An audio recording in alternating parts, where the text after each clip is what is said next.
that we became aware of a case. Again, there's no cases in Allen County, but a confirmed case of COVID that did attend the Home and Garden Show on February 27th, was there for a period of time. And we were talking about this yesterday in terms of it's difficult when the exposure may have been close, they may have been shaking hands, talking, but I don't know who they are. They don't know who they are. So typically what would happen with any infection like this is Erica or her staff would call the patient and get a list of the people they had contact with. We would identify them, share whatever we think they need to do, and go on and live a happy life. Problem is we don't know who those people were. So that's why at this point in time, and this may change because we may not simply, there may be so many cases we can't do this going forward, but at this period in time we wanted to let people know that there was that potential exposure. So what does that mean? The risk is extraordinarily low, but it's not zero. And there have been talks out there, I think the word, people are talking about this. We want to make sure that people get the facts on this. Number one, the risk is very, very low, but not zero. Number two, what we would like you to do, and I want to read from this so that I'm very clear. The incubation period, as you remember, was 14 days, so we have 1 day left.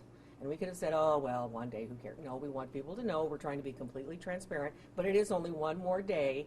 That what we would like them to do is, number one, go about your routine activities, okay? Don't put on a hazmat suit and go to the mall or anything like that. Go about your routine activities.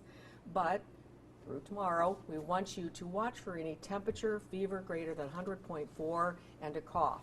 Should you develop that tonight, or if you've had that the last couple days and you were there on February 27th, we want you to call your primary care doctor. And we're going to put a list on our website, and every one of your practices have that number on their website, but they have a number they want you to call, and from there you will get further direction from your physician. Okay? Now, is everyone going to be tested? No. Number one, it would not be very useful at all. Number two, we can't do it. We don't have enough tests, and there's no reason to get a test. This is another time to really indicate to people that if you really don't need a test, it's not going to be very helpful, because you could be a false negative and you think, oh, well, great, no problem for me, but it may be a false negative. So when you call your doctor's office, and you're only going to call them if you have a cough and a fever, they will give you further direction. They may want you to come in and see them. They may want to prescribe something over the phone. They may have recommendations for your diabetes or your heart failure. You're going to call your doctor and follow those instructions. I do want people to think about, though, because we are so busy with flu season, it has not let up, so the doctor's offices are already busy. When you call, please be prepared, because you may not be talking to your doctor's nurse because so many people are calling in. You may be talking to somebody that doesn't know you. So just be prepared. Say, I was at the Home and Garden Show on February 27th. I have these underlying health conditions. I've got a fever and a cough. I'm on these medicines. What do you want me to do? So be a little bit prepared for your conversation with the doctor so it can move pretty quickly.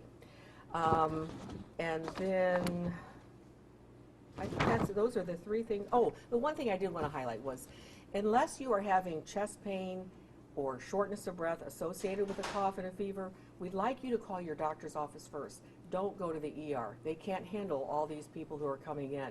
There are still people being in car accidents, unfortunately, having heart attacks, babies, acute abdomens, gallbladder attacks. Those are the people we want to funnel through the ER. But certainly if you're having a fever and a cough, even if you weren't at the Home and Garden Show, or you don't think you're ever around anybody, and you're having chest pain and shortness of breath, those are the people that you want to go to the ER.